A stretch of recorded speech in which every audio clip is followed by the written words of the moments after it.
প্রিয় ছাত্রছাত্রীরা, আজকের এপিসোডে তোমাদের সামনে নীতিবিদ্যার একটি অত্যন্ত গুরুত্বপূর্ণ এবং সাম্প্রতিক যে শাখা বা সাম্প্রতিক যে আলোচনার বিষয় সেটা নিয়ে তোমাদের সঙ্গে কিছু কথা বলবো।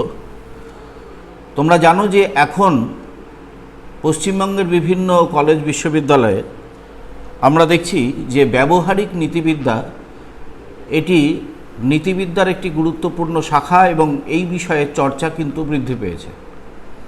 এবং আমরা দেখছি যে আমাদের দৈনন্দিন জীবনে বিভিন্ন ক্ষেত্রে এই নৈতিক সমস্যা প্রভূত পরিমাণে বেড়ে চলেছে এবং বিভিন্ন ধরনের এই সমস্যা বেড়ে যাওয়ার সাথে সাথে আমরাও অনেক ক্ষেত্রে যেন অনেক সিদ্ধান্তহীনতায় ভুগছি। আমরা সঠিকভাবে এই বিষয়গুলোকে ব্যাখ্যা করতে পারছি না এবং কিভাবে এর মোকাবিলা করব তার কোনো দিক নির্দেশ পাচ্ছি না। এই কারণেই ব্যবহারিক নীতিবিদ্যার চর্চা শুধুমাত্র আজ আর দর্শনের বিষয় নয়। ব্যবহারিক নীতিবিদ্যার চর্চা কিন্তু প্রত্যেকটি ক্ষেত্রে, আমাদের ইঞ্জিনিয়ারিং থেকে শুরু করে মেডিকেল সায়েন্স থেকে শুরু করে প্রত্যেকটি ক্ষেত্রেই এই প্র্যাকটিক্যাল এথিক্সের যে চর্চা সেটা কিন্তু গুরুত্বের সাথে বিবেচিত হচ্ছে। তা আমাদের পশ্চিমবঙ্গের বিশ্ববিদ্যালয়গুলোতে মূলত যে বইটিকে আমরা গুরুত্ব সহকারে বা প্রাধান্য সহকারে বিবেচিত হতে দেখি সেটি হচ্ছে পিটার সিঙ্গারের প্র্যাকটিক্যাল এথিক্স। এই পিটার সিঙ্গারের প্র্যাকটিক্যাল এথিক্সের উপরে ভিত্তি করেই আজকে তোমাদের সামনে এই ব্যবহারিক নীতিবিদ্যা বলতে সঠিকভাবে কি বোঝায়, কি বিষয়ে তার আলোচনার অন্তর্ভুক্ত হয় এবং কিভাবে সেই বিষয়গুলোকে আমাদের বিশ্লেষণ করতে হয় ব্যবহারিক নীতিবিদ্যার দৃষ্টিভঙ্গি থেকে, সেই সম্পর্কে কিছু কথা তুলে ধরছি। তোমরা জানো যে নীতিবিদ্যা হলো সমাজে বসবাসকারী মানুষের আচরণ সম্পর্কিত আদর্শনিষ্ঠ বিজ্ঞান। কিন্তু আধুনিককালে নীতিবিদ্যার একটি ব্যবহারিক দিকের প্রতি দৃষ্টি দেওয়ার কথা বলা হচ্ছে, নীতিবিজ্ঞানীরা, দার্শনিকরা বলছেন। বাস্তবে নীতিবিজ্ঞান যতক্ষণ না পর্যন্ত ব্যবহারিক ক্ষেত্রে প্রযুক্ত হয় ততক্ষণ তার আলোচনা সার্থক হয় না। মানুষের জীবনের বিশেষ বিশেষ বাস্তব ও মূর্ত সমস্যাগুলির ক্ষেত্রে নৈতিক যুক্তির প্রয়োগ সংক্রান্ত যে ব্যবহারিক চর্চা তাকেই আমরা বলি ব্যবহারিক নীতিবিদ্যা বা প্র্যাকটিক্যাল এথিক্স।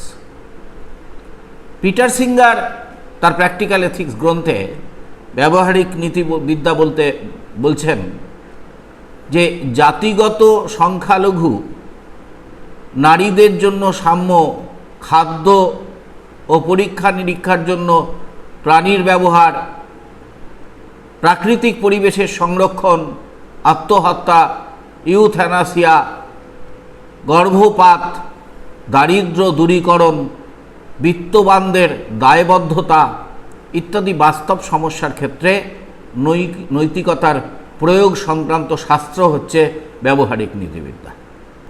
অনেক নীতিবিদ মনে করছেন যে নৈতিকতা হলো কিছু আচারনিষ্ঠ বিধিনিষেধের তন্ত্র বা মণ্ডলী, যার লক্ষ্য হলো সুখ বা আনন্দকে উপভোগ করার থেকে আটকানো। গতানুগতিক নীতিবিদরা নৈতিকতা বলতে কোনো না কোনো বিশেষ নৈতিক সংহিতা বা মোরাল কোডকে বোঝেন। কিন্তু পিটার সিঙ্গার মনে করেন নীতিবিদ্যা কি নয় তা প্রথমে আলোচনা করা প্রয়োজন। অর্থাৎ তিনি একটি নেগেটিভ অ্যাপ্রোচ থেকে তিনি তার প্র্যাকটিক্যাল এথিক্স বইতে এই নীতিবিদ্যার স্বরূপকে ব্যাখ্যা করছেন। প্রথমত তিনি বলছেন নীতিবিদ্যা এক প্রকার আচারনিষ্ঠ বাধা নিষেধের তন্ত্র বা মণ্ডলী নয়। এ ধরনের বাধা নিষেধ যৌনতার নৈতিক আলোচনাকে অন্তর্ভুক্ত করে না। দ্বিতীয়ত, এমন নয় যে নীতিবিদ্যা কেবল একটি আদর্শ তন্ত্র বা মণ্ডলী, যা তত্ত্বের দিক থেকে মহান, কিন্তু ব্যবহারিক দিক থেকে এর কোনো কার্যকারিতা নেই। বরং বলতে হয় যে নৈতিক বিচারের মূল কাজই হল অনুশীলন বা চর্চাকে পরিচালনা করা। তত্ত্বের আদর্শকে তার ব্যবহারিক প্রয়োগ থেকে পৃথক রাখা কোনোভাবেই সম্ভব নয়। তৃতীয়ত, পিটার সিঙ্গার বলছেন যে এমন বলা যায় যে নীতিবিদ্যা কেবল ধর্মের পটভূমিকেই বোধগম্য হয়ে থাকে, অর্থাৎ আমাদেরকে নীতিবিদ্যা স্বরূপ বুঝতে গেলে সেটাকে ধর্মের পটভূমিতেই বুঝতে হবে। কোনো কোনো আস্তিক চিন্তাবিদ মনে করেন যে ধর্ম ছাড়া নীতিবিদ্যা চলে না, কেননা ভালো বলতে তাই বোঝায় যা ঈশ্বর অনুমোদন করেন। কিন্তু প্লেটো অনেক পূর্বে থেকেই এই বক্তব্যের এই ধরনের ধারণাকে খণ্ডন করেছেন এই যুক্তিতে যে ঈশ্বর যদি কোনো কাজ অনুমোদন করেন তাহলে সেই কাজটি ভালো বলেই তিনি অনুমোদন করেন, এমন নয় যে তার অনুমোদনের ফলেই কাজটি ভালো হয়ে গেল। একজন খ্রিস্টান ধার্মিক, একজন ব্যক্তি যিনি খ্রিস্টান এবং একই সাথে যিনি ধার্মিক, এই রকম একজন ব্যক্তি হিসাবে কান্টও দৃপ্ত কণ্ঠে ঘোষণা করেছেন যে নৈতিক নিয়মকে তার নিজের জন্যই মান্য করতে হবে। চতুর্থত, পিটার সিঙ্গার যে কথা বলছেন সেটা হচ্ছে নীতিবিদ্যা আপেক্ষিক বা বিষয়ীগত বা সাবজেক্টিভ নয়। একথা সত্য যে পরিণতিবাদ অনুযায়ী একটি পরিস্থিতিতে কোনো কাজ তার পরিণতি ভালো হওয়ার জন্য যথোচিত বলে বিবেচিত হয়, কিন্তু অন্য পরিস্থিতিতে কাজটির পরিণতি মন্দ হওয়ার জন্য সেটি অযথোচিত বলে গণ্য হতে পারে।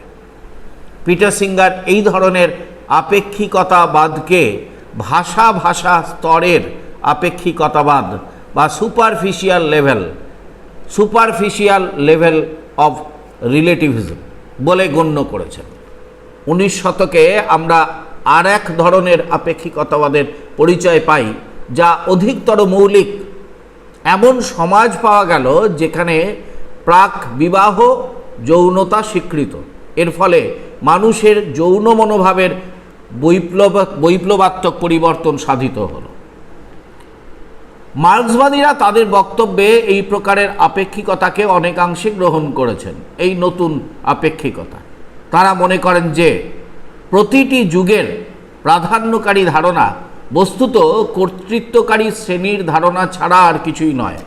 তাদের মতে একটি সমাজের নৈতিকতা সেই সমাজের কর্তৃত্বকারী অর্থনৈতিক শ্রেণী সাপেক্ষ, অর্থাৎ তাদের দ্বারাই নির্ধারিত হয়ে থাকে। সেই জন্য মার্ক্সবাদীরা প্রচলিত নৈতিকতার বিষয়গত ও সার্বিক বৈধতার দাবিকে খণ্ডন করেছেন। যারা মনে করেন যে নৈতিকতা বিষয়ীগত, তারা বলেন যে নৈতিক বিচার ব্যক্তির অনুমোদন বা অনুমোদন সাপেক্ষ। ব্যক্তি যে সমাজে বসবাস করে সেই সমাজের অনুমোদন বা অনুমোদন সাপেক্ষ নয়। আমরা যখন বলি প্রাণীর প্রতি নিষ্ঠুরতা অন্যায়, তখন আমি যা বলতে চাই তা হলো প্রাণীর প্রতি নিষ্ঠুরতা আমি অনুমোদন করি না।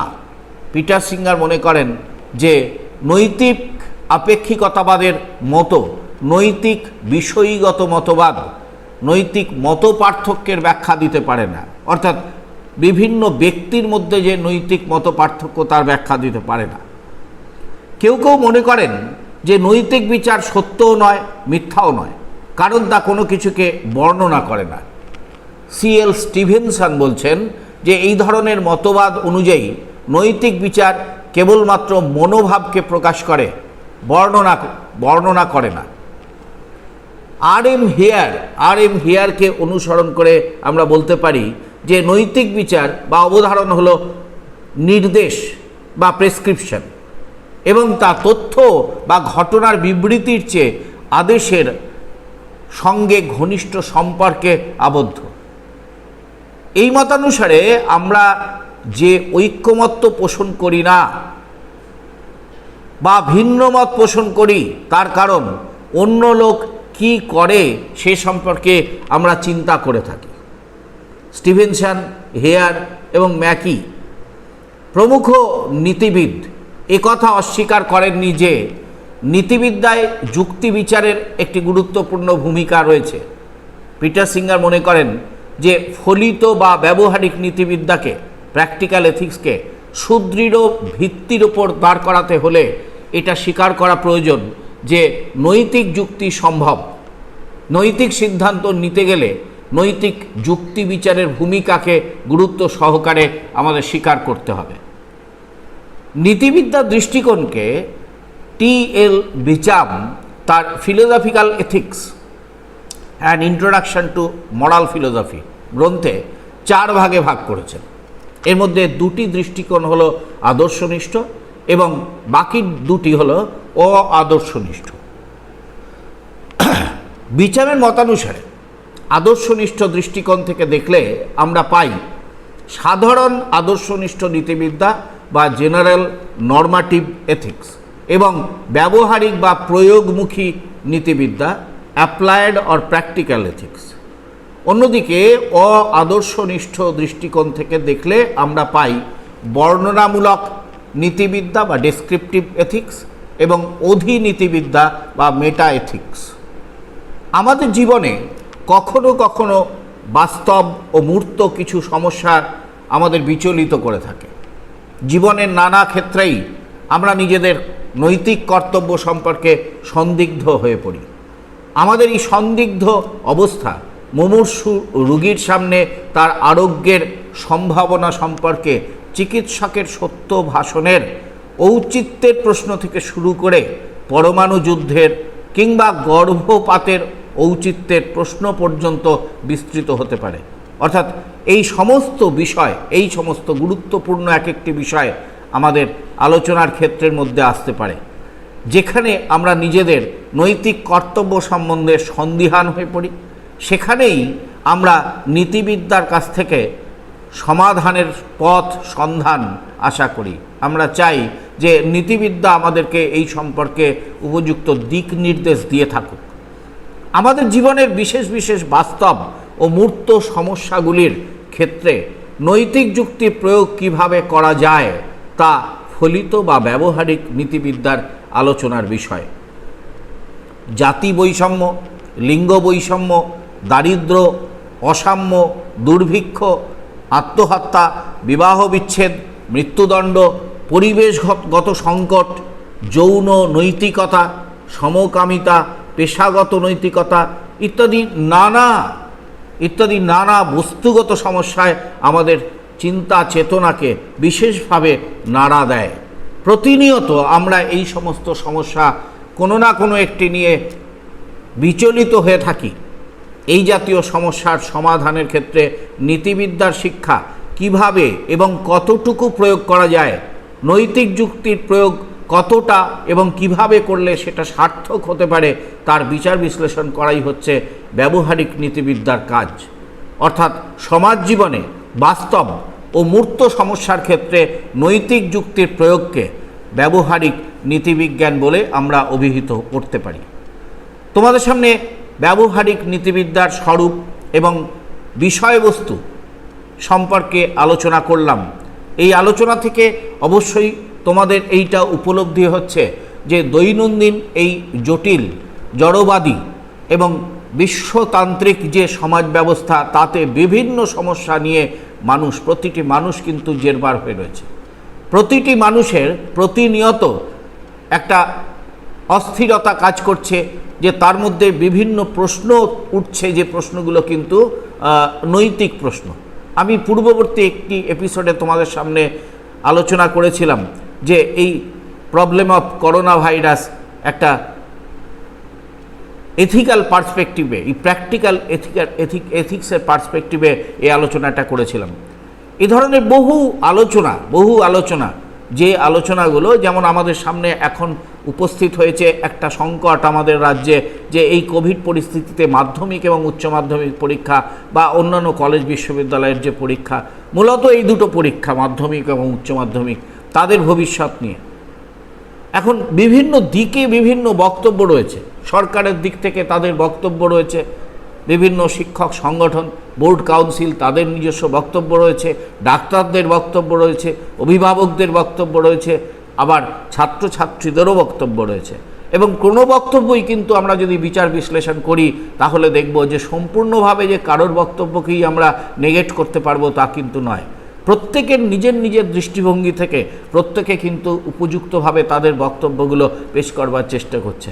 কিন্তু মূল কথা হচ্ছে যে সমস্যা এখনও নেওয়া যাচ্ছে না, এবং এখানেই প্রশ্ন উঠে যাচ্ছে যে এই বিষয়টা কিন্তু আস্তে আস্তে প্রবলেম অফ প্র্যাকটিক্যাল এথিক্স হয়ে যাচ্ছে, যে যারা এক্ষেত্রে বিশেষভাবে জড়িত তাদের ওপরে আমরা কতটা সুবিচার করছি, বা তাদের কাছ থেকে যে আমরা ভবিষ্যতের যে দিক নির্দেশ বা তাদের যে ভবিষ্যৎ সেটার প্রতি আমরা কতটা সুবিচার দিতে পারছি। এইভাবে করে প্রত্যেকটি গুরুত্বপূর্ণ বিষয় তার একটি করে এই প্র্যাকটিক্যাল এথিক্সের বা ব্যবহারিক নীতিবিদ্যার দিক থেকে একটা বিশ্লেষণ রয়েছে, এবং এই বিশ্লেষণ করলে আমরা দেখব আমাদের বিভিন্ন ক্ষেত্রে সিদ্ধান্ত নেওয়ার অনেক সহজ হয়ে যাবে। আমরা মানসিকভাবে নিজেদেরকে অনেক ভারমুক্ত, দায়মুক্ত বলে মনে করতে পারবো। আজকের মতো নীতিবিদ্যার একটি অন্যতম গুরুত্বপূর্ণ বিষয় ব্যবহারিক নীতিবিদ্যা বা প্র্যাকটিক্যাল এথিক্স সম্পর্কে যে আলোচনা, সেই আলোচনা আমরা এখানেই শেষ করলাম।